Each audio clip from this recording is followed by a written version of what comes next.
Ngapain kita? Farel HG. Adri Normatif.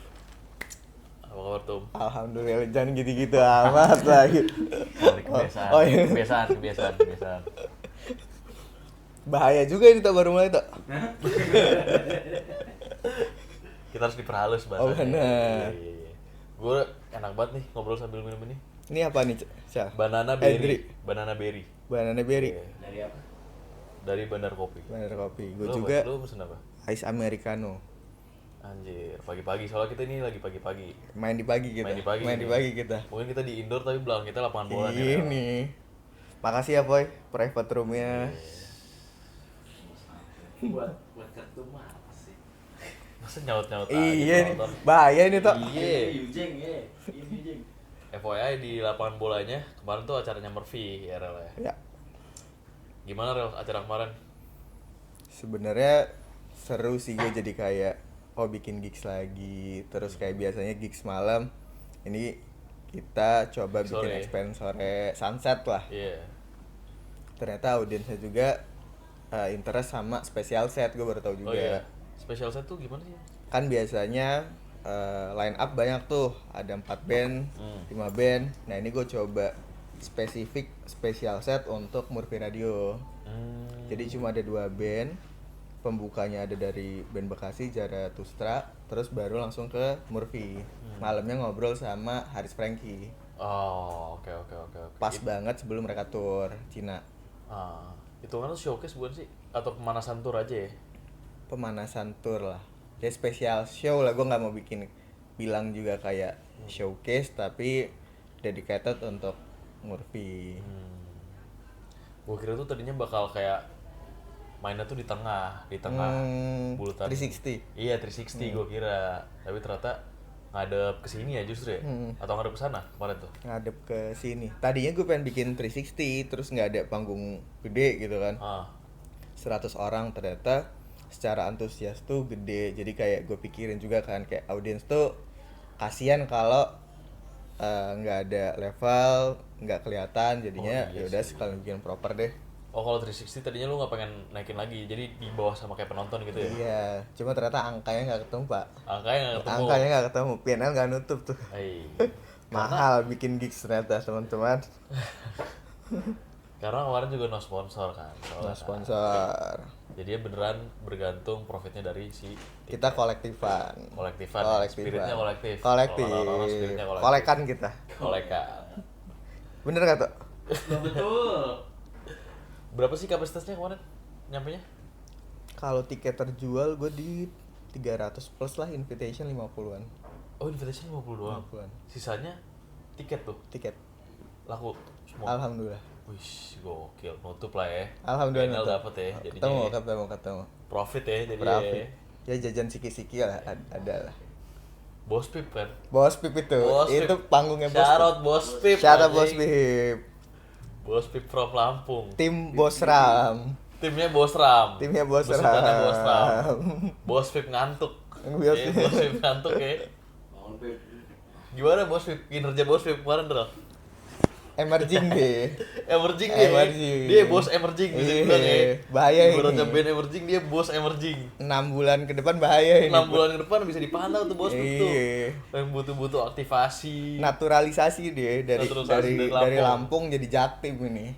Lampung aktif. Pinang deh sekarang. Iya. Walau ngomongnya emang masih rada Lampung, tapi Iya. pelan-pelan ya. Ngegas Lampungnya masih ada. Gas Lampung ya. Bos ngantuk-ngantuk ngomongnya gas, jadi bingung. Gue kadang bingung sih jujur ngomong sama dia. Dia ngantuk tapi Tapi boleh dia. Bos Pip boleh, bahaya dia. Bahaya. Ngebut mau belajar. Naturalisasi. Iya, dia lapar juga sih. Iya. Gue ngeliatnya sih. Hasil. Hasil naturalisasi Lampung juga. Iya, idealis. Kemarin kita juga sempet ngobrol sama Axel kan Lampung juga kan. Lampung. Ini Lampung lagi. Lampung lagi nih. Lampung boleh-boleh sih menurut gua. Archiving Lampung sih lebih tepatnya nih. Jujur nih. Tapi gue ngeliatnya tuh kayak si brotherhoodnya Lampung tuh lumayan kenceng ya Rel. Alhamdulillah. Bisa dibilang ya. Gue kalau ngobrol sama Bos Pip tuh katanya karena Lampung tuh nggak gede. Ya. Jadi kalau lu ngerantau, mostly lu bakal ketemu sama orang-orang itu lagi. Dan lu Betul. bisa dibilang kayak kenal satu Lampung gitu kalau lu main di Betul. Lampung. Ya, lu ngerasain kayak gitu juga gak sih waktu Lampung? Bener, karena kalau menurut gua Lampung tuh ada nama distriknya tuh Pahoman. Pahoman. Kalau di sini sekarang lagi rame apa ya, Blok M Blok M atau lah ya. Wijaya gitu. Di situ kayak kafe-kafe gaul, terus kayak base camp creative agency tuh di situ semua. Jadi backgroundnya kayak sebelum pada ngerantau kita tuh pada nongkrong di daerah situ. Jadi saling ketemu satu sama lain lah. Oke, itu melting potnya di situ. Biasanya gitu. Jadi lu kenal-kenal kayak Bos Pip Excel tuh dari situ. Benar, di Lampung dulu tuh pas gue masih di Lampung ada namanya One One Space. 101. Punyanya Binar, nama ibu Daya. Oh. Jadi kita nongkrongnya di situ. Binar Academy lah bisa dibilang. Binar Academy ya. Binar Academy. Iya, besutannya dia itu berarti. Besutan. Kenal situ. Ada makanya ada sebutan tuh TKL. Apa tuh? Tenaga Kerja Lampung. Bos Pip Excel sama lu salah tiganya. Salah 3, kita nongkrong bareng lah dulu. Masih ketemu. Beda angkatan tapi lu ya bertiga. Ini beda setahun. Nah, sama Apip itu adik tingkat gue di SMA. Iya. Iya. Lu kelas 3 dia kelas 1 kalau nggak salah ya? Benar. Adik dia. Apa nggak ketemu di SMA? Masih ketemu. Masih ketemu ya? Masih ketemu. Lu angkatan berapa? 18, 17? 18. Oh dia 20. 20. Iya. 20 apa 19 ya? 20 20 kayaknya. Angkatan sama Ical 2002. Berarti dia kan baru tahun ini apa tahun kemarin ya? Apip tuh, 2026, 2025. Pindah. Pindahnya. Tahun ini. Tahun ini. Ya. Lu Iya. udah mulai pindah tuh dari tahun berapa? Ral? Kapan ya, Cale? Ya, Bu. 2021 Oktober seingat gue. Di bulan-bulan itu tuh. 2021 Oktober. Iya. 5 tahun di sini. Iya, udah 5 tahun syarat buat Anto yang pertama Anto, kali. yang pertama kali buka jalan lu ya. Pertemanan gue di Jakarta. Nggak punya teman gue Pak di sini. Nggak punya temen Nggak lu. punya teman. Bener-bener nggak kenal. Nggak kenal orang. Nggak kenal. Lu waktu di Lampung tuh pikiran lu mau pindah ke Jakarta kenapa, Rel? Nyari mentor. Nyari mentor. Nyari mentor. Kenapa emang di Lampung maksudnya mentornya Mungkin udah di saat itu gue merasa belum ketemu mentor yang kayak gue bisa belajar lebih banyak lagi nih gitu. Lebih ke situ sih. Jadinya apakah gue perlu ke Kajarta ya? Oh, ibu kota ya. Iya, kayak ngeliat Jakarta keren banget ya, banyak orang-orang keren gitu. Kayak mana ya cara kenalnya gitu sih, cara pengen belajar gitu. Soalnya si Bos Pip jujur jawabannya gue pernah nanya kayak gitu juga. Jawabannya sih ya mirip-mirip lah. Alias bilang Lampung udah tamat sama gue. Bangsat juga nih orang. Gua gimana ya? Disuruh udah abis, udah nggak tahu lagi gue mau ngapain. Dia bilang kayak gitu. Iya benar. Katanya bener ya. Mungkin orang yang ke Jakarta ngerasa Lampung udah tamat ya. Jakarta opportunity-nya A sampai Z, Lampung menurut gue mungkin A sampai 5 spesifik di industri kita kali ya. Aha, industri kreatif. Lebih ke situ. Tapi di Lampung, dari Lampung lu udah ngejalanin industri kreatif juga. Dulu gue sempet bikin creative agency. Sempat bikin untuk sosmed, manajemen lah bahasanya 360 gitu, ya? 360 bahasanya, digital marketing gitu lah, goblok-goblok karena dulu gue bikin kayak gitulah. Fase belajar gue di situ. Iya. Sotoy aja lu gue. nge-handle apa waktu di Lampung, Ral? Maksudnya kayak musik-musikan juga aktivasinya atau kayak lu fokus di digital aja? Berangkat tuh biasanya bikin branding untuk kafe. Dari kafe, brandingannya seperti apa, terus nanti digital seperti apa, sosmednya seperti apa, sampai nanti kayak community programnya apa ya. Tapi nggak spesifik ngomongin community gitu, cuma kayak event gitu. Oh, masih di situ. Sama lah ya kurang lebih sama di Bandar Kopi ya. Iya, bantuin Api aja gue. Ya, dari Apo ya. Iya. Lalu ngedesain juga gue basicnya kan dulu. Basicnya lu dari graphic design. Design, belajar motionan, sampai di showcase normatif sempet dulu. Iya. Salihara ya? Salihara. 2022. Pertama kali main di ombak, main di api, main di warning ya. Main di warning. Garis-garis pole. Itu 2000 berapa ya? Itu 2022. Kita baru kenal juga, Rel. Oh, itu tuh gue waktu pertama kali kenal kan dari Anto juga kan. Gue inget di Chicks. Benar. Waktu itu datang, halo Farel. Gue gitu. pernah juga visual untuk Flowtentic tapi yang di ruko. Nah, ya. Itu Oji tuh. Oji tuh. Ruko tuh mana? Nakam. Waktu gue pertama kali ini ya. Iya. Itu gue pertama kali manggung normatif. Di Anjir. Nakam, lu udah megang visual Flotentik tuh. Pertama kali pakai proyektor itu ya? Tapi gue inget kalau visual yang dibikin sama lu ada watermarknya. Itu. Iya kan? Nora anjir. Tapi itu justru branding real menurut gue. Oh, Jadi kan bener. gue nanya, apaan nih anjir? Untuk kenalan pertama kali oke iya, lah lu ya. maksudnya kayak visual lu bagus, tapi lu timpa gitu. Jadi lu kayak emang kayak watermark banget Bener, kan. bener. Habis itu lu pasti nanya, ini siapa yang bikin? Oh bener. Promosi. Promosi sebenarnya. Promosi. Udah kepikiran itu. Oh, iya juga ya. Funnelingnya udah kepikiran sama lu ya. Bahaya sih. For relatif berarti dari Lampung? Dari Lampung. Itu Dulu emang IP lu berarti ya? Ro? IP gue untuk creative agency, tapi sekarang udah gue switch jadi customer interface-nya lebih ke untuk audience lah. Untuk kacamata media angle-nya gitu. Tapi outputnya sama? Outputnya kita ngerjain services juga. Oh, jadi bukan cuman GD doang ya? Covernya media, tapi behind-nya ya Ada creative, aplikasi gitu-gitu creative ya? agency, studio gitu-gitu lah, Pak. Oke. Itu yang modal yang lu bawa satu-satunya mungkin ya ke Jakarta ya? Betul, gue datang ketemu bos gue Kimo ke Jakarta tuh model PDF doang, Pak. Oh, tapi lu udah kenal Kimo sebelumnya? Belum. Nah, lu pertama kali ke Jakarta, gimana cara kayak lu awal survive-nya nih, kayak lu mapping, oke gue harus kenal sama ini, habis itu gue bawa apa, modal apa? Gak ada. Gak ada? Enggak, modal gue kayak gue ngechat di LinkedIn-nya Kimo. Kak, ada lowongan internship gak? Gue mau dong. Double deal? Double deal. Oke, Terus terus? kata bos gue Kimo, yaudah deh, lu berangkat aja ke Jakarta. Oke Kak, seminggu lagi gue ke Jakarta. Oh, tapi maksudnya dia tahu lu di Lampung? Nggak tahu. Oh, lu berangkat aja? Gue cuma ngasih tau kayak gue sempet bantuin Toyholic sama 101 punya Binar. Di portfolio gue bisa dicek-cek gitu, Pak. Gue upload iya. di LinkedIn. Besok tadi berangkat aja ke Jakarta? Iya udah. Berangkat lo? Berangkat. 2021 itu yang pas ketemu Anto tuh udah double deal berarti? Udah ya, Tok. Udah. Udah. Oh. Langsung double deal. Lu ketemu Antonya dari, berarti kenal sama Kimo dan lingkungan double deal dulu kan? Nah, ada lucunya. Jadi gue kan gak punya teman di Jakarta. Kebetulan ada anak Rawamangun tuh yang satu kelas di kampus gue dulu di Unila, Universitas Lampung. Siapa tuh? Namanya Zufar. Oh, gua kenal. Nah, Ya, Zufar. Zufar, gue ngasih tahu gue pengen ngerantau ke Jakarta. Lo ada teman-teman gak sih di Jakarta yang bisa dikenalin ke gue? Oh. Dikenalin lah gue ke Anto. Oke. Karena Zufar mungkin ngelihatnya gue di scene kreatif, di musik kayaknya masih Lain satu lah ya. dunia nih sama Anto, diajakin nongkrong. Oh. Berawal dari situ tuh, di situ. Baru lu visual, lu berarti selain di double deal juga maksudnya lu aktif sebagai elunya sendiri, bawa IP lu kan? Tuh, sempat Relatif. visual joki untuk saja makat gitu. Iya bener, gue ngeliat lu tuh bek gitu rel.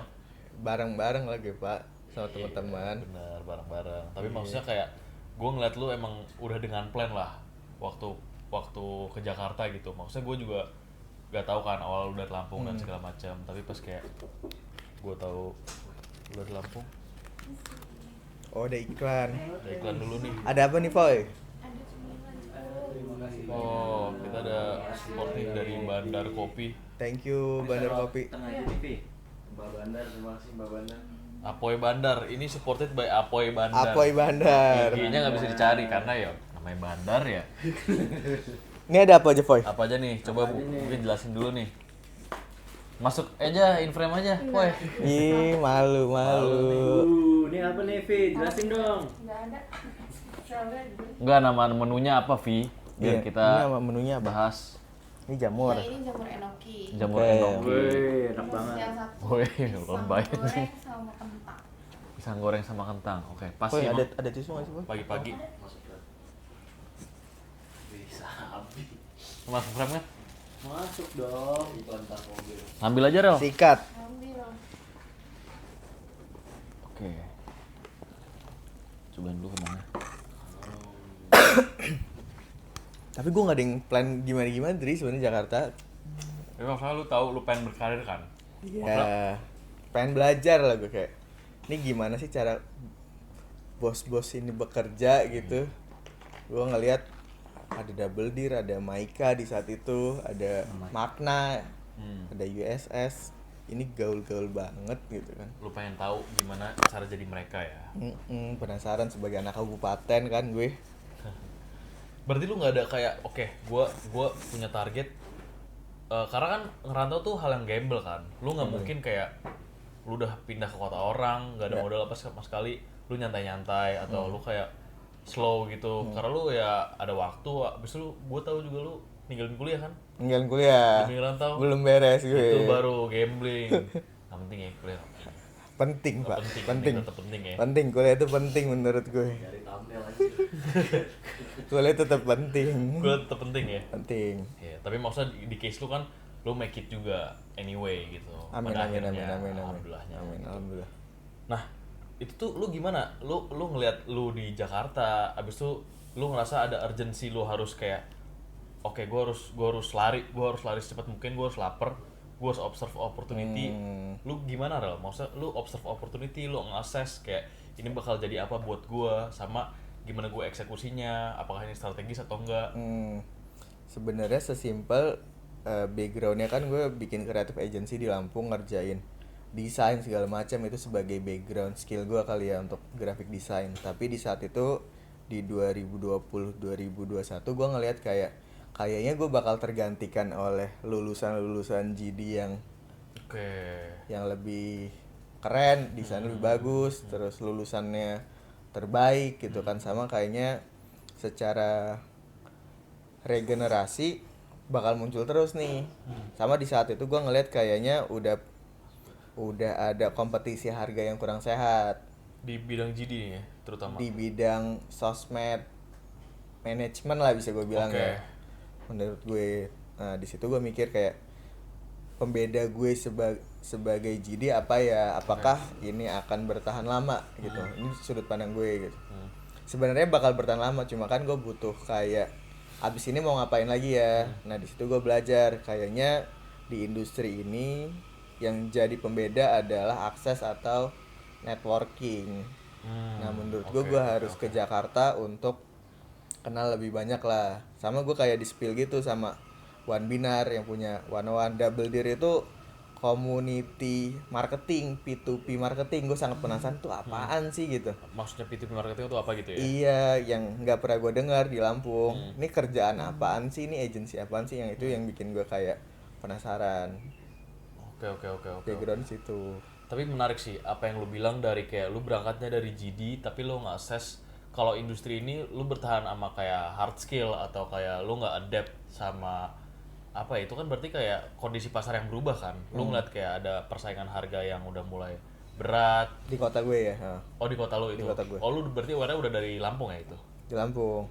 Habis itu lu ngerasa lu harus step up the game walaupun lu basicnya kan tetap GD kan. Itu kayak jarang sih real menurut gua yang ngelihat risk itu gitu di industri apapun yang mereka jalani. Misalnya kayak pun di finance misalnya orang kayak sibuk accounting aja tanpa kayak ngeliat masa depannya tuh bakal kayak tergantikan sama AI atau kayak gimana. Kan lu harus kayak punya key-nya gitu buat megang industrinya gitu. Dan lu udah ngeliat itu buat pindah ke Jakarta kan jadinya. Karena tadi yang lu bilang key takeaways dari industri kreatif adalah networking dan koneksi. Betul, karena gue ngeliat kayak sekarang tuh orang semuanya apa-apa udah ketergantungan sama AI. Dikit-dikit lo bikin framework apa kan kita sangat dibantukan oleh AI, dipermudah lah.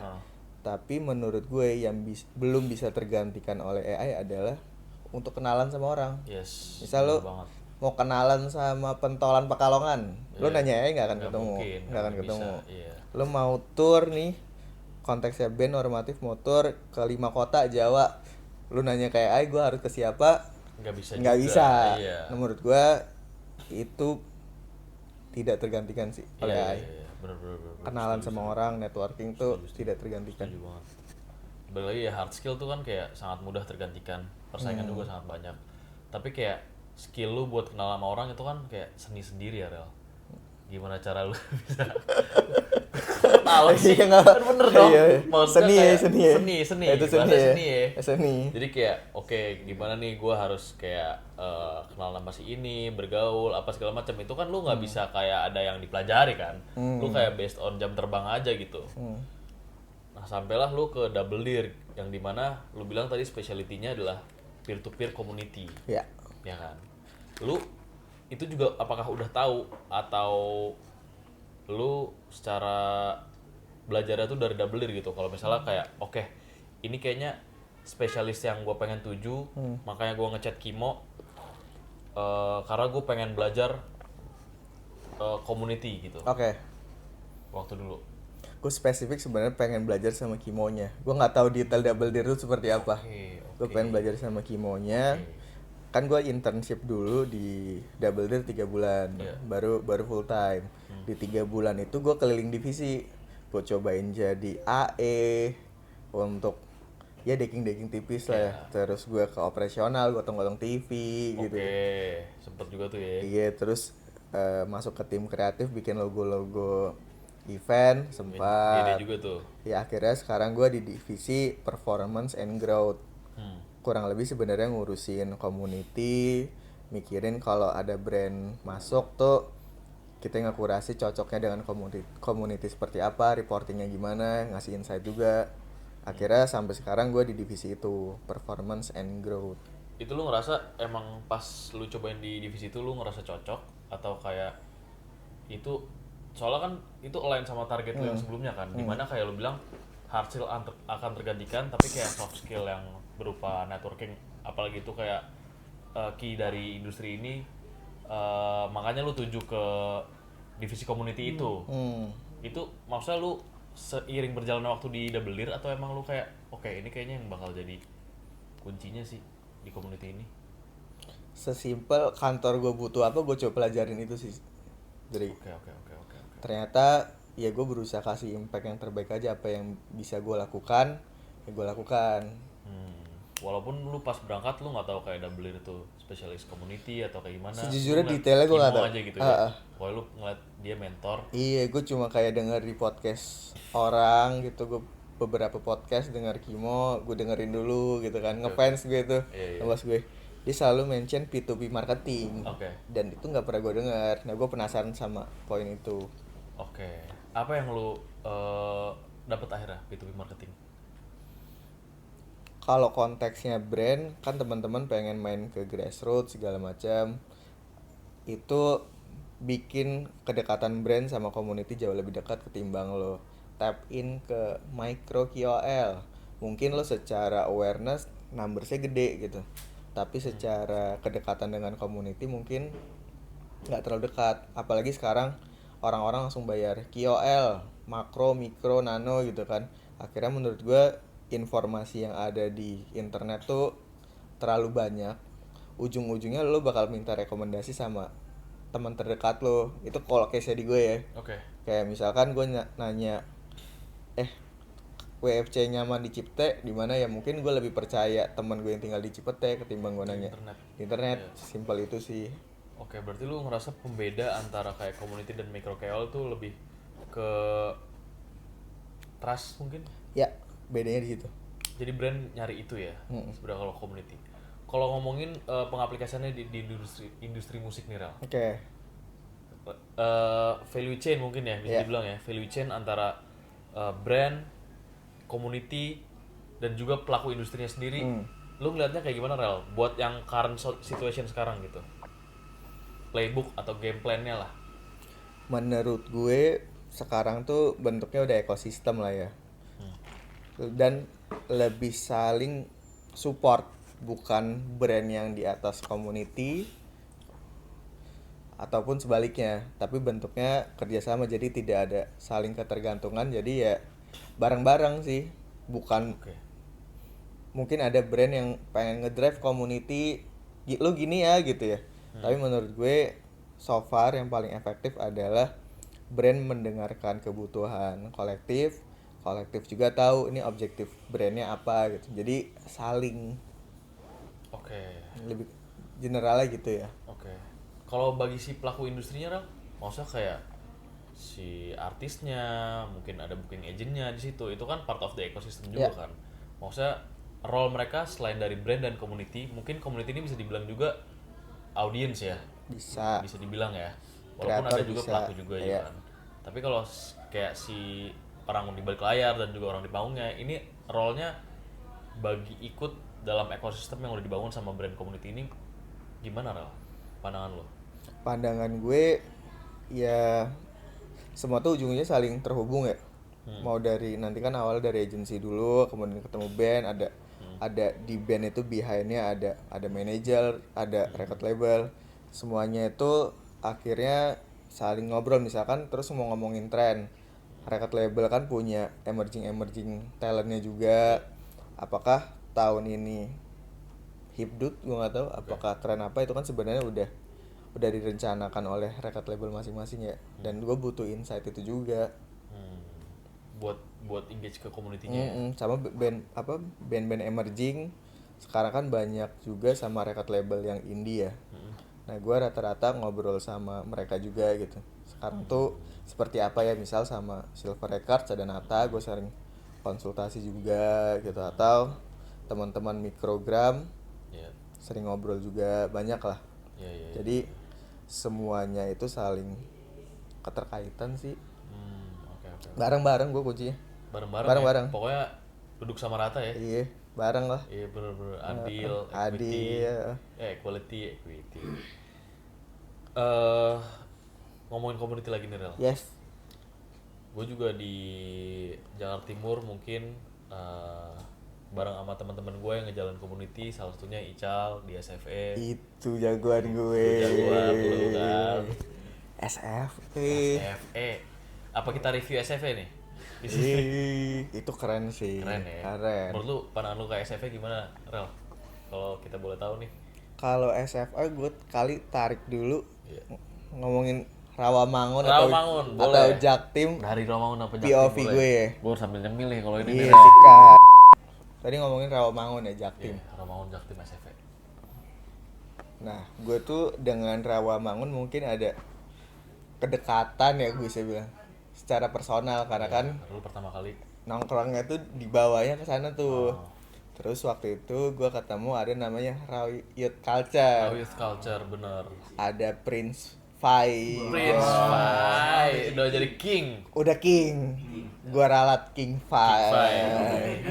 Diedit. Jangan lupa diedit. King Fai.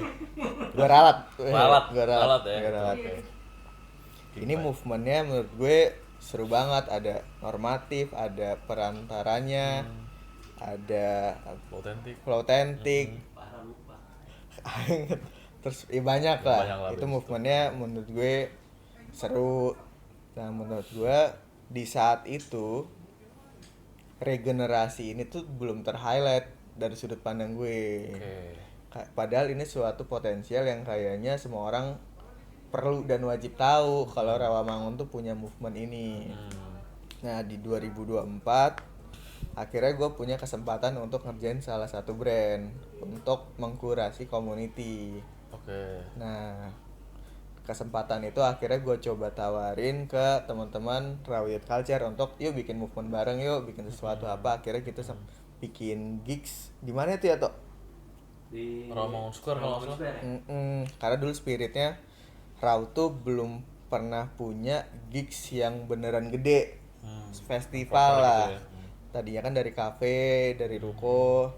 Nah dengan adanya brand, yuk coba kita step up, kita bikin sesuatu yang lebih besar lagi untuk jangkauan audiens lebih banyak. Akhirnya kesempatan itu coba gue tawarin ke Raw Youth Culture, dieksekusi dan align dengan spirit brandnya, pengen expand the network dan regenerasi. Itu kita go Echo Chamber ya, Raw Echo Chamber. Raw Echo Chamber, normatif main juga. Gue inget. Karena yang main waktu itu gue request kayaknya representatif yang bakal regenerasi Timur. Sekarang movementnya diperbesar lagi, diamplify lagi lewat platform SFE. Biasanya kan normatif juga kan. Bosram sih, SFE Bosram. Dibantu Mencal juga. Terus movementnya sekarang jauh lebih seru lah, Rawamangun. Lebih seru ya? Iya. Sudut pandang gue ya. Oke. Menurut keyakinan saya. Kamu ya. Oke. Mungkin gue juga penasaran sih, menurut keyakinan Farel,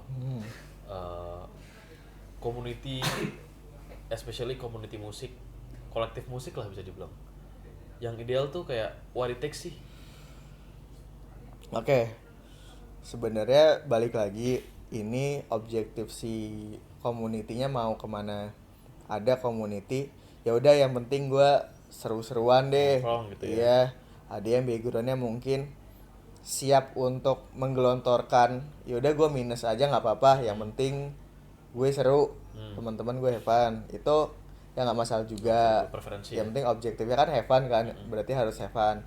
Ada juga community atau kolektif objektifnya gue pengen growth menjadi sebuah profesional dalam tanda kutip. Oke. Ada yang akhirnya jadi record label, ada yang talent management, ada yang next stepnya jadi promotor. Otomatis mereka harus ada plan yang serius, gimana caranya sustain, gimana caranya dapat revenue segala macam. Akhirnya kan cara bergeraknya beda-beda tuh, tergantung objektif community-nya sih, Cal. Jadi gue nggak bisa bilang idealnya seperti apa ya gitu. Iya.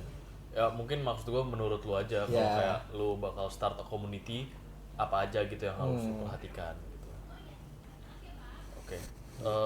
Gue ngeliat sebenarnya kayak kolektif musik tuh something yang kayak quite sensitive lah. Bisa dibilang mungkin lu juga ada pengalaman di Ya. situ kan. Masa lu banyak kenal sama banyak community, lu menghadapi kayak berbagai macam masalah di community-community yang berbeda juga Ya. gitu kan.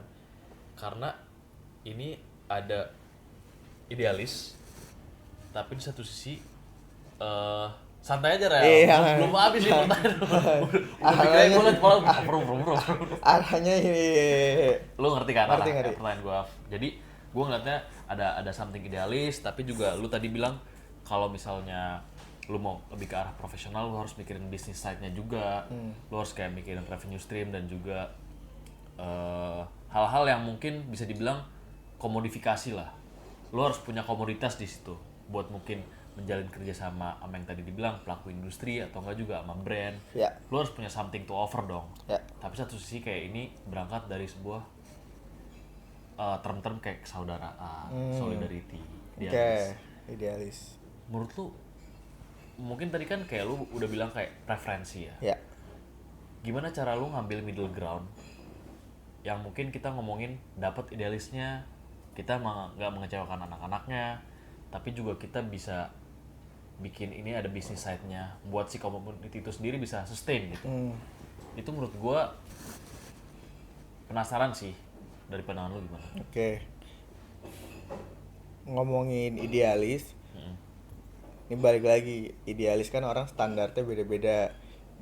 Idealis bisa dalam artian lo bikin gigs yang proper, line up lo berasal dari mewakilkan dari banyak kolektif, akhirnya lo bisa banyak teman. Terus produksiannya proper, itu bisa dibilang juga idealis. Atau dari sudut pandang lain mungkin idealis adalah sumber revenue utama lo, misal dari ticketing, jual merchandise, terus nggak ada partner lain yang tidak bisa mengintervensi konten of event lo, bisa juga dibilang idealis. Tapi kalau dari sudut pandang gue tadi gimana cara cari titik tengahnya, gue sangat berkompromi sih. Oke. Tapi gue kasih tahu ketika gue mau mencari partner, gue kasih tahu dulu kayak event gue seperti apa. Otomatis gue mencari partner yang align dengan spirit event atau kolektif gue. Jadi otomatis si partner juga nggak berusaha mengintervensi lah. Lebih ke kita spiritnya sama, jalan bareng yuk. Nah tinggal nanti adjustment aja dari partner.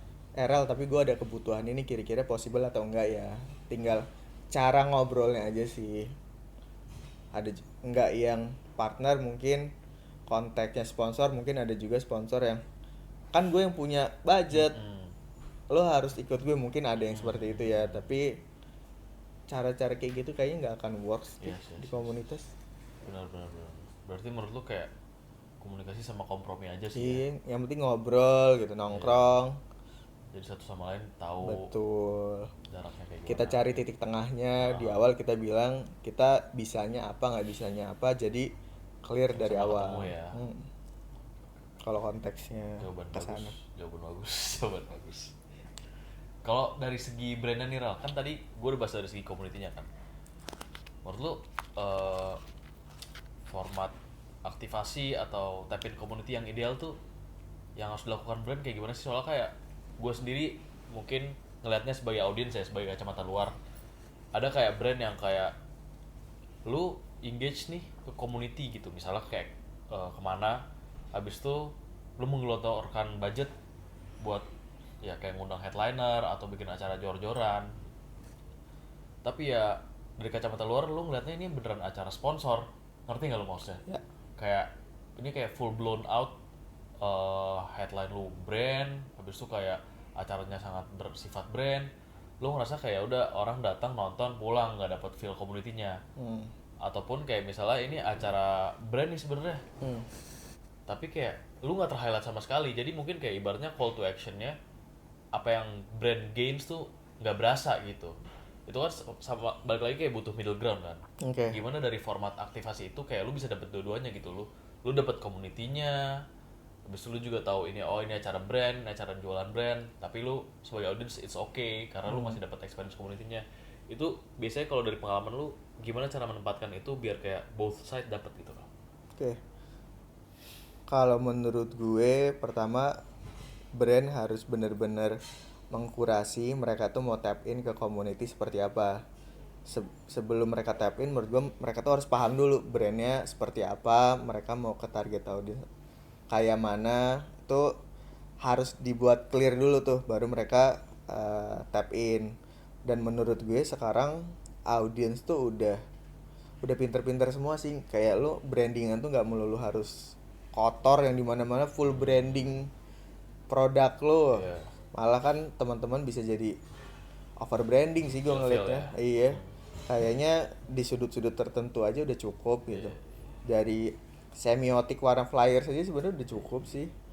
Itu udah represent ya. Atau kayak tahu nih event tuh ada emerging band.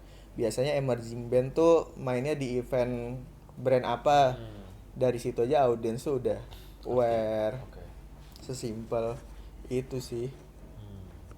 Jadi lu menilai kayak audiens tuh udah sekarang cukup educated lah. Iya. Buat kayak ngelihat oke, ini tuh arahnya kemana acaranya, siapa yang terlibat dan karakter brandnya kayak gimana gitu ya. Sama konsisten sih menurut gue, kayak brand tap in sekali one hit aja ya, gue nggak tahu apakah impactnya akan seberasa itu. Better kayak bikin journey setahun, jadi kan kita kelihatan juga ya learningsnya. Oke. Menarik sih kalau terkait si audiens yang udah educated ini, menurut gue secara nggak langsung dibangun sama ekosistem juga kan. Maksudnya kayak gimana seiring berjalan waktu ada kolaborasi antara brand dan juga sponsor yang akhirnya bikin audiens itu educated gitu. Betul.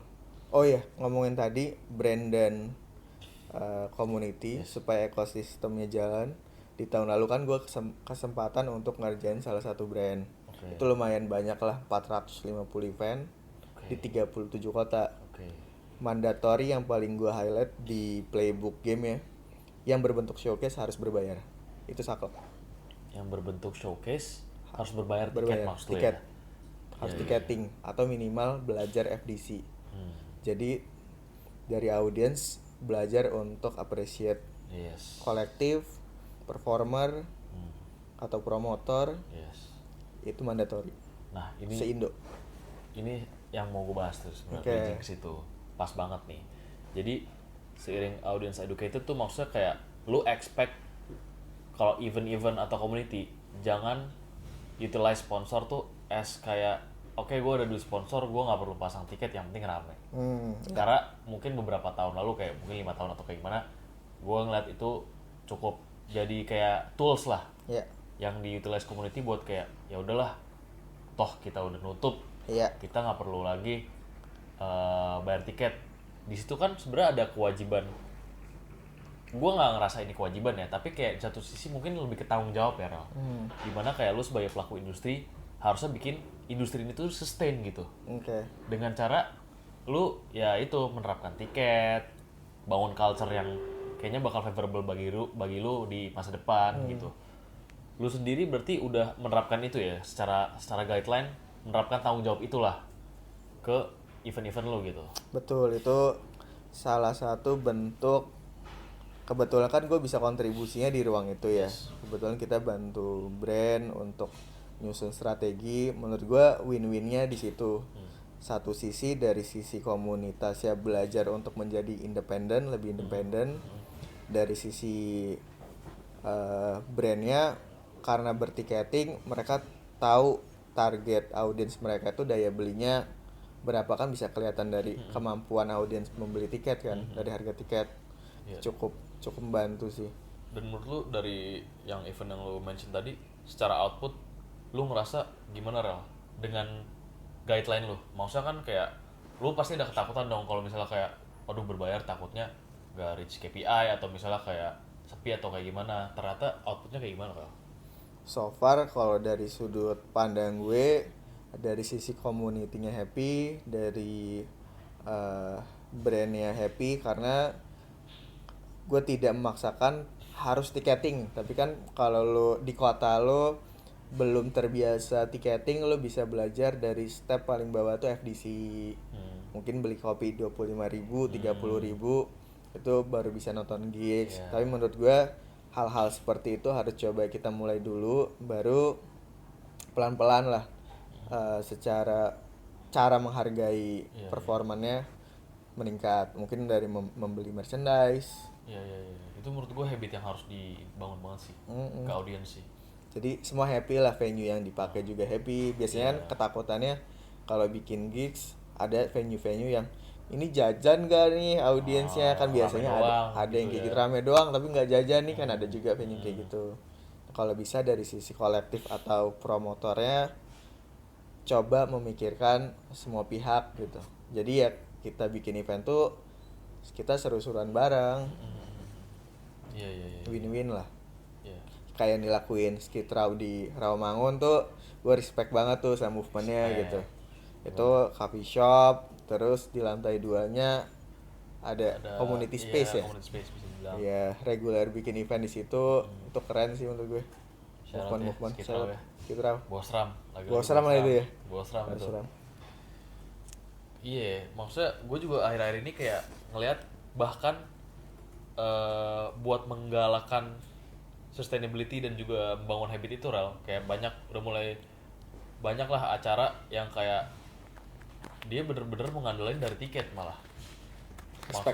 Maksudnya lu bener-bener kayak ngedukasi orang buat kayak ya udah lu hargai pertunjukan musik ini, industri ini, orang di balik layar dan semuanya, dengan beli tiket tanpa sponsor gitu. Contohnya ada Onar Fest kemarin, yang itu kayak bener-bener dari tiket. Habis itu Murphy Radio kemarin. Murphy Radio kemarin lu bener-bener dari tiket kan? Tiket full. Dan juga ternyata bisa nutup ya Rel? Alhamdulillah Bisa nutup ya. Alhamdulillah. Lu ngeliatnya di beberapa tahun ke depan nih, apakah itu sebenarnya tren yang bisa jadi lu harapkan Rel? Ngomongin tren, semua pilihan masing-masing ya, sesuai kebutuhan eventnya juga. Kemarin mungkin karena event pertama, gue pengen trial dan error dulu nih sebelum banyak partner terlibat. Gue make sure platform gue udah cukup ideal untuk next eventnya ada partner. Jadi kalau spesifik ngomongin platform yang gue bikin sama teman-teman, khususnya Amplified gue tidak menutup kemungkinan berpartnership juga. Jauh malah lebih inklusif, karena ketika ada partner, harapannya platform gue bisa explore banyak ideation baru. Sudut pandangnya lebih ke situ gitu dari. Oke. Berarti lu maksudnya lu ngerasa kayak ya udah itu preferensi masing-masing aja. Di depannya nggak mesti kayak begitu. Nggak benar. Tapi ya balik lagi tadi itu habit yang bagus untuk dibangun anyway kan. Betul. Yang penting tiketing sih sekarang. Iya. Kalau Tapi bisa. secara possibility, lu menurut lu kayak itu tuh hal yang mungkin ya mengandalkan tiketing gitu. Maksudnya menjadi revenue stream yang utama. Menurut gue kalau skala kolektif masih possible. Terus kayak kita bisa explore jualan merchandise juga, belajar dari hal-hal itu sih. Dari situ dulu. Tapi mungkin ketika mau eksplorasi ide yang lebih besar lagi, nggak menutup kemungkinan kita cari partner-partner lain untuk saling mendukung nih idenya, lebih ke situ. Oke, oke, oke. Kalau scale kecil kan tadi lu mungkin bisa dibilang masih bisa lah ya, masih bisa Masih nampung. bisa. Mungkin kalau kita pengen scale up kayak waktu dulu lu pernah bikin The Other Fest. Di Other Fest, oke. Lu pernah bikin The Other Fest tuh 2 tahun ya? 2023. Ada 2 format setahu gua The Other Fest, ya kan? Format yang di Expo yang kayak festival gede gitu, sama satu lagi di Blok M. hotel. M-Block. M-Block, Hotel M-Block. apa sih? Lu pernah bikin? Itu dulu banget deh, 2019. Other deh. Fest kan tapi Di namanya Other Fest Monopoly. Nah itu tuh asik. Maksudnya kayak menurut gua unik banget sih formatnya. Iya, gue pengen sih. Lu pengen lagi kan Gue pasti kan? pengen. Gue Bikin soalnya format itu kayak belum masuk DD yang itu. Ya Belum Monopoly masuk 2019 apa? Lah, ntar dulu deh. Lu ke Jakarta tahun 2021. Iya. Lu bikin The Other Fest 2019. Itu belum Belum masuk gue. Kan kantor. Dede itu. Double deal. Oh, double deal. Iya. Oh, bukan lu. Bukan. Oh, Kayaknya cut aja kayaknya. Biar nggak bolak-balik ya. Apa gimana? Iya, Oh ya udah. Berarti kita The Other Fest aja. Berarti Ya, yang ya. waktu lu pernah bikin The Other Fest di 2023. Ya terlibat lah itu yang Terlibat bikin ya, kantor. iya. Sama di M-Block. M-Block. Oh, di M-Block juga ya? M-Block. M-Block tuh tahun berapa? Berapa itu? 2022 berapa ya? 2022. 22 kan? Dua-dua. Pandemi. Udah tuh. Iya 2022, abis itu 2023 yang Di di Expo. Expo. Gua datang tuh yang di Expo. Itu gue masih adik-adik banget tuh di kantor. Sekarang abang-abang ya? Enggak juga, masih adik. Gue bantuin abang aja kayak media partner, asis. Gue belajar juga gimana sih cara ngurus media partner. Bisa dibilang itu festival pertama lo nggak? Rel? Ya Yang lo terlibat experience. lah. Iya. Gimana Untuk tapi? di Jakarta ya itu yang pertama. Oh, di Lampung udah pernah. Di Lampung, Wise Experience. Wah, experience. Iya. Boleh ceritain nggak tuh? Jadi waktu itu spiritnya pengen bikin festival yang secara line up dari beragam genre aja, sesimpel itu. Kayak ada JKT, tiba-tiba ada Piwi, ada nggak ya, gue lupa lagi, ada Tuan 13, Oke. ada Reality Club. Reality Club. Pengen cross genre lah, sama ada alternative stage yang isinya kolektif DJ yang di Oke, Lampung. oke. Spiritnya sesimpel itu. Midnight Embassy itu ya. Akhirnya sekarang turunannya ada Midnight Embassy, ada apa situ. Oh, itu festival pertama lu technically. Iya. Bantu-bantu aja lah gue. Bantu aja ya. Bantu Adik-adik ya. Enggak. Seumuran itu. Seumuran Jadi ya, seumuran ya. Kalau bedanya Rel yang paling lu rasain Rel? Ah. Dari mungkin lu sering banget ya kalau bikin gigs ya, bisa bilang ya. Oke. Apalagi 450 event kan kemarin kan. Festival challenge yang lu rasain apa Rel? Gua nggak tahu ya apakah teman-teman sekarang itu bosan dengan format festival gitu. Kalau gue sejujurnya sekarang lebih nyaman dengan format gigs karena gue bisa nonton kayak oh ternyata ada band ini ya, seru juga ya band ini ya, lebih ke situ. Tapi kalau preferensi festival gue di Indo paling nyaman gue Joyland, Oke. paling nyaman. Karena mungkin kalau dari pandangan gue kayak Joyland gak cuma jual headline, tapi lu jual experience. Maksudnya kayak yang mereka offer tuh dari secara tempat pun, secara venue itu sangat jor-joran kan mereka. Ini sama sound dari tahun lalu menurut gue seru sih. Oh iya, seru banget sih. Iya. Karena kayak formatnya unik Rel menurut gue. Dan gue baru ngelihat satu festival yang diduplikasi ke 4 atau 5 kota sama konsepnya district takeover. Kayak Iya. gue datang yang di Bandung itu takeover Braga, satu jalan full di takeover, banyak venue itu seru sih, jadi orang bisa pindah-pindah. Iya. Menurut lu berarti format ya, festival tuh butuh format yang fresh ya? Sudut pandang gue iya lagi. sudut pandang lu. Kayaknya kalau ngomongin festival skala kampus atau yang biasa kita lihat line up-nya mirip-mirip biasanya ya. Iya, jual headline lah ya. Iya, tapi mungkin itu ada target marketnya Iya, sendiri. karena mungkin butuh reach berapa audiens atau gimana. Bisa. Tapi kalau misalnya kayak si Sonderel tahun lalu nih Rel, yang experience yang lu dapet dengan format baru tuh pada saat lu datang ke festival lagi apa sih? Kalau ngomongin Soundry tahun lalu tuh experience yang bisa gue dapetin, gue bisa nonton band dari Samarinda, dari Makassar yang belum tentu gue bisa nonton. Kalau nggak salah tuh konsepnya mereka nerbangin band-band representatif masing-masing kota, terus dibagi stage-nya, dimainin semua, jadi orang-orang bisa tahu oh ini ada band dari Makassar, ada band dari Pekalongan, dari Tegal, dari mana, dari Riau, Pekanbaru, Batam. Akhirnya gue ngeliat oh ternyata ada ya band ini di Medan gitu, ada band ini dari Surabaya gitu, jadi nggak melulu soal Jakarta sih. Nah, Banyak band-band bagus di luar Jakarta. Gue ngeliat akhir-akhir ini tren region base tuh sangat kenceng Ral. Oke. Kayak gue ngeliat misalnya kayak Wave dari Bogor, Swallow dan kawan-kawan. Habis itu juga kayak tadi mungkin anak-anak Lampung, lu salah satunya. Suka di hip hop juga kayak South Bay, JXL atau SPS dari Jogja. Gue udah ngeliat ada tren desentralisasi ya sekarang. Gue nggak ngerti itu sebenarnya apa yang di drive dari mana datangnya, tapi sepertinya kayak orang udah banyak engage dengan tren ini nih. Lu ngeliat desentralisasi di dunia musik ini gimana Ral? Kalau gue ngelihatnya mungkin di tiap kota tuh punya trennya masing-masing ya. Oke. Mungkin ada yang inspirasi by Jakarta, tapi ada juga yang emang di drive dari masing-masing kota. Oke. Menurut gue spirit itu ketika bergeraknya kolektif untuk digaungkan ke skala nasional tuh jauh lebih seru. Oke. Jadi tahun lalu tuh ada tren juga yang gue aware, ada Midwestan dari Jawa Timur, Yes, band-band Jawa yeah. Timur gitu kan.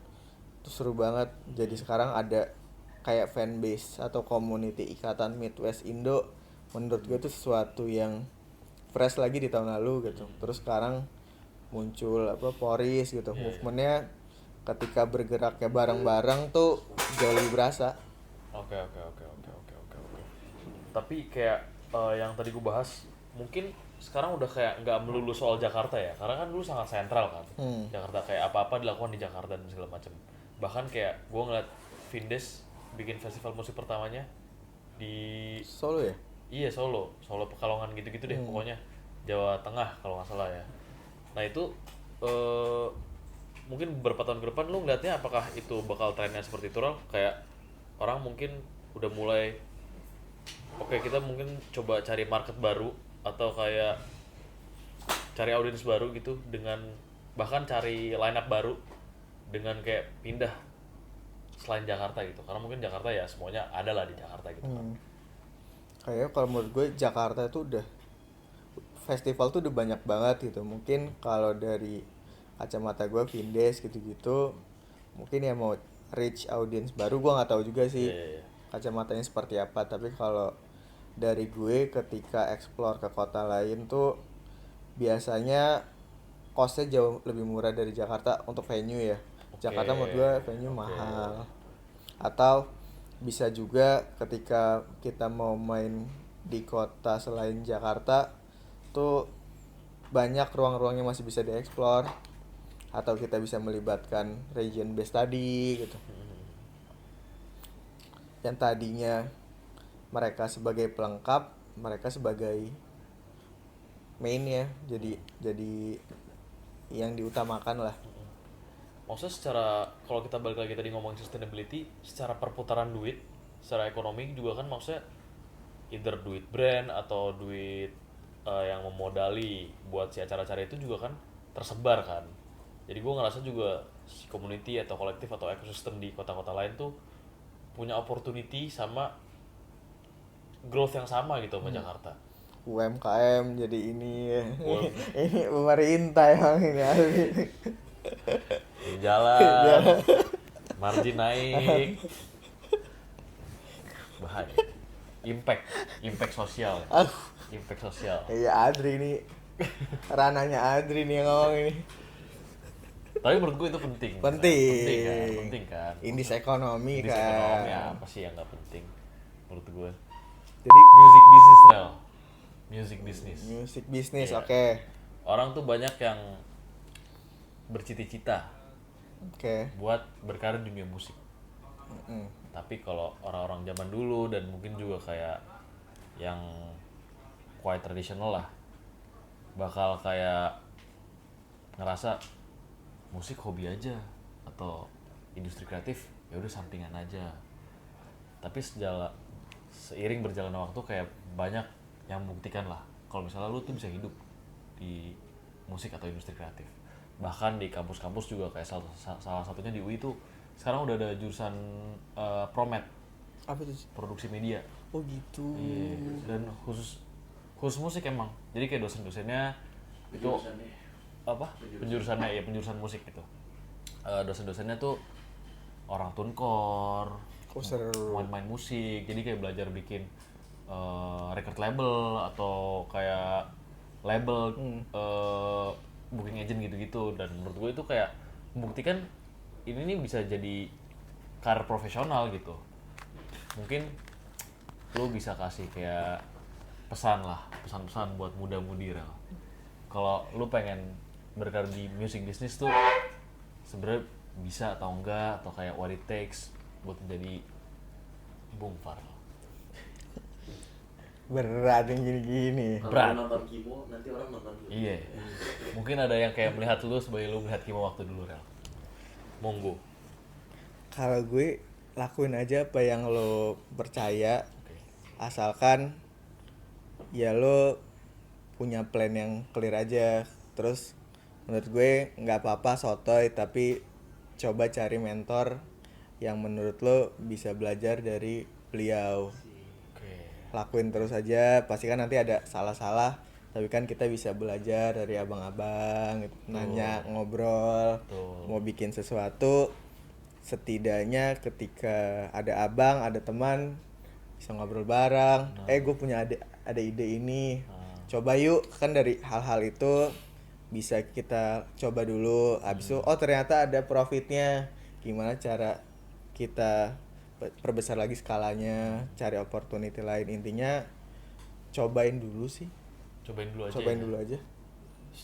Secara industri juga maksudnya udah ready ya buat mungkin jadi kayak lapangan kerja atau Iya, tempat yang menjanjikan lah ya buat eksekusi dulu aja. Kalau punya ide, sekarang platformnya ada TikTok segala macam, lo bisa explore juga. Bisa banyak dapat teman baru juga kayaknya dari TikTok kalau di-explore. Sekarang Threads ya lagi rame. Threads namanya. Iya. Iya. Ini harus adaptif juga sih. Harus adaptif. Heeh, stay relevan, Stay relevan. Itu dia kata-kata terakhir dari Farel. stay relevan. Thank you loh Farel. Thank you. Dri, gantian Dri, gue mau nanya. Tadi kan lo terus Kadrel, nih nanya. boleh tanya gua. Gue penasaran banget sama normatif. Gimana? Apa tuh? Dulu mungkin referensi awalnya ada salah satu band yang lo terinspirasi banget. Vis India sebut aja. Iya, Vis India. Terus mungkin sekarang lo udah terpapar banget. Referensi kemarin tuh ada apa? Ikan sembuk apa? Bol. Iya. Wah, iya. Jangan sombong, Bang. Jangan sombong bol. Iya. Bol-bol, oke. Gue pengen tahu ini dari sudut pandang lo, kenapa lo bikin movement Seperti itu. seperti itu. Ada King Fai, Oke. terus ini ada NPD juga nih. Oke. Ini apaan nih? Gitu. Apa yang terjadi gitu ya? Ini barang apaan nih? Gitu. Barang apa nih? Barang apa nih? Barang bagus nih Rel. Coki si tohang banget. memang. Oke. Oke. Jadi sebenarnya gue jawab satu-satu ya Rel ya. Pertama mungkin dari bawel-bawel ya. Sebenarnya emang gue pribadi itu suka hip hop dari dulu, dan gue selalu kayak mencoba menginkorporasikan hip hop atau kayak elemen-elemen yang gue suka di lagu gue. Jadi gue tuh nggak kayak pengen terpatri genre atau kayak terkotak-kotakan. Jadi kayak apa yang gue suka gue masukin. Kebetulan bawel-bawel itu sebenarnya bentuk aktivasi anak-anak Romangun Rel. Waktu Ramadan. Oke. Jadi SFV itu waktu Ramadan itu bikin kayak festival Ramadan gitulah, Ramadan namanya. Keren. Ramadan di Rawamangun. Jadi ibaratnya kayak kita ngelihat Ramadan tuh kayak opportunity lu tuh buat berpulang, balik bersama rumah lu dan segala macam, dan kita mengartikan itu sebagai Rawamangun. Oke. Nah, itu tuh program donasi sebenarnya. Oh. Dan Oh live, so makanya beberapa band Beberapa tuh band. live di TikTok. iya, Oke. jadi kita tuh mengangkat pokoknya aspek Ramadan dan juga aspek Rawamangun. Salah satunya adalah dengan aktivasi lagu Bawel-Bawel itu tuh shared EP antara kayak Normatif, NDGJ sama Fai. Oke. Itu kayak kita bertiga kayak oke, kontribusi kita adalah keluarin lagu ini yang dimana kayak fokusnya tuh lead produknya adalah video klip, capture Romangun, venue Romangun, komunitas Romangun, anak-anak Romangun. Nah itu sebenarnya kayak lagu serius tapi parodi lah. Oke. Jadi kayak parodi-parodi yang kayak buat tribute to Romangun gua gitu. Dan kebetulan karena si NDGJ adalah artis hip hop, jadi kayak format tengah-tengah kayaknya yang paling ideal kayak gini nih ya. Masih ada gitarnya, nyanyinya juga, nge-rapnya juga Ical mungkin nggak terlalu kayak hip hop banget, masih agak nyanyi. Habis itu juga ada Fai di situ kan. Jadi kayak menurut gue oke nih formatnya daripada kayak mungkin tadi gue pengen bikin bentuk band banget tapi agak kaku, jadi kayak ya udahlah ini lucu lah buat jadi parodi juga lebih nyantai gitu. Nah itu kalau bawel-bawel kayak gitu. Oke. Kalau misalnya kayak NPD nih mungkin ini mungkin lebih kayak longevity ya, lebih kayak long term gue sih. Gue ngerasa gue pengen menghadirkan Normatif as an entity gitu, bukan cuman gue dan Ical. IP-nya ya? IP Normatifnya ini harus ada nih. Oke. Karena dari sebelum-sebelumnya nih gue terlalu bahas sentris di gue dan Ical. Oh. Gue dan Ical emang normatif, tapi kayak normatifnya sendiri tuh harus kayak jadi orang gitu. Ya. Karena sebelum-sebelumnya tuh kayak bahas pengalaman gue, kayak misalnya gue lagi kerja, gue lagi capek kerja, gue ngerasa ini, gue ngerasa itu, dan itu semua pengalaman gue sama Ical as a personal, Oke. bukan si normatifnya gitu. Di album ini gue pengen bikin NPD, yaitu Normative Personality Disorder. Pengen ngasih tau ini tuh yang hadir tuh normatif, bukan Adri Ical. Gue kayak mungkin kayak codednya adalah gue kasih topeng ke gue sama Ical, gue sembunyiin personalnya. Oh, dari situ. Oke. Iya, jadi gue bahas kayak ya udah ini how normative sound, how normative works, how normative move gitu. Makanya juga dengan perilisannya juga gue banyak yang kayak gue nggak bakal bikin cara yang sama main kemarin. Gue pengen ini bikin jadi long term karena kemarin tuh menurut gue kayak gue trying to relate, walaupun emang bener relate itu emang cerita gue, tapi gue ngerasa itu terlalu apa ya, instan gitu. Maksudnya instan tuh kayak konten, more of a content daripada kayak legacy gitu. Gue ngerasa oke, itu lagunya beberapa gue puas dengan streamnya dan juga outputnya, tapi kayak itu sangat kayak tren yang cepet gitu. Kayak lu di TikTok naik cepet, ya lu part of the content aja, lu nggak stands out as a brand gitu, lu as a IP kayak nggak nonjok gitu. Maksudnya gue nggak bisa ninggalin legacy dengan cara-cara seperti itu gitu. Makanya kayak gue bangun NPD ini buat kayak targetnya sampai tahun depan 2027, jadi kayak slow burn tapi gue berharap nih sustain. Lu stretch terus tuh. Iya, dan juga terakhir yang kayak Fish India itu emang dari dulu gue mungkin sangat inspired by mereka ya. Gue juga mengidolakan mereka gitu, nggak bisa dipungkiri. Dan setelah kayak album gue yang sebelumnya, si Kejar Dunia itu yang gue bilang gue cukup puas dengan stream dan segala macamnya, komen tuh masih banyak tuh kayak bilang lu masih mirip, lu tuh kayak kayak Hindia nih, apa kayak Fish apa segala macam. Udah gitu beberapa kali juga di event kayak gue jadi kayak diundang jadi second linernya. Jadi kayak kalau di paketan borongan ada gue, baru kayak oke, fanbase gue datang apa segala macam. Gue ngerasa kayak gue nggak bakal bisa jadi mereka kalau gue tetap caranya seperti ini gitu. Karena payungnya di kolam itu udah ada ikan gedenya, gue harus pindah kolam lah ibaratnya. Walaupun itu emang tetap sama-sama sound gue gitu. Jadi gimana caranya gue ngakalin kayak shift keluar dari bayangan mereka, gue jadi diri sendiri. Tadi keren tuh sempet mention Normatif sebagai brand IP gitu. yes. Lo pengen si Normatif itu nge-highlight ya normatifnya, nggak melulu tentang Adri dan juga Ical. Kalau lo deskripsikan persona normatif tuh kalau jadi orang tuh dia orang yang gimana sih, Adri? Pertanyaan bagus banget. Normatif yang gue gambarkan di yang sekarang nih ya, NPD ya, gue ngerasa kayak sebenarnya salah satu alter ego gue banget lah dalam diri gue sendiri gitu. Gimana kayak gue ngerasa gue better daripada orang lain. Itu ego yang nggak mungkin gue keluarkan di diri gue kan. Dan gue ngerasa normatif bisa gue representasiin seperti itu gitu. yang dimana sebenarnya itu buat menutupi insecurity gue rel. Oke. Jadi kayak gue tahu gue lack of something, gue tutupin dengan kayak kepercayaan diri gue yang begitu tinggi gitu. Kalau mungkin lo ngeliat kayak referensinya adalah Kanye, Kendrick, atau mungkin di lokalnya ada Bamastro, mereka sama-sama punya God complexity yang sebenarnya pengen gue acquire gitu. Oke. Personality yang seperti itu yang kayak gue anti norma sebenarnya, break the norm. Normatif tuh sebenarnya kayak mungkin lebih kayak sarkastik, kayak keluar dari norma, keluar dari seharusnya sepantasnya, dan gue pengen bangun itu tuh kayak antitesis dari segala tesis yang ada lah mungkin bisa dibilang. Gitu, Ini bakal ada showcase ya berarti si NPD. iya, tapi 2027 kayak gue alumni 2027. Jadi kayak gue cari format apa ya? Format yang oke dulu nih tahun ini gitu. Buat sustainability itu. Gitu sih. Pas lo udah switch nih, misal dengan kemasan 2.0 dari Yes. normatif lah ya Yeah. bisa gue bilang. Aim lo apa sih, mimpi lo? Mimpi gue tadi yang udah gue mention sebenarnya keluar dari bayang-bayang visi dia. Itu. Itu utama. Kedua, gue pengen punya brand yang longevity-nya, sustainability-nya tuh tinggi gitu. Dan juga ini bakal jadi legacy gue lah gitu. Itu mungkin aim yang gue pengen sih. Karena gue nggak pengen kayak instan produk gitu. Alon-alon. Apa tuh? Alon-alon sama kelakon. Nah, Keren. gitu rel. Berarti akhirnya ngaruh ke fashion gitu, itu ngaruh nggak? Tai, kalau itu tai.